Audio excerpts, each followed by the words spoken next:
Нецивилизованное и раздробленное общество. Многие молодые таджики лишены культуры из-за незнания собственной истории и цивилизации и позорят таджикскую фамилию в социальных сетях.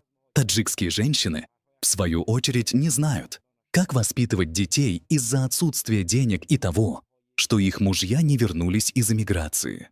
Когда я был за границей, я видел, иностранцы сохраняют старинные здания, а наши мэры продают лицензии и уничтожают историю города. Яркий пример — разрушение знаменитой чайханы Рохат. Они даже хотели перенести музей мастера Айни с его нынешнего места, но не смогли этого сделать из-за давления интеллигенции. Народ во тьме, правительство в разграблении. Каждый раз, когда наступает холодный сезон, люди погружаются в печаль и мрак, но для правящей элиты это время наживы.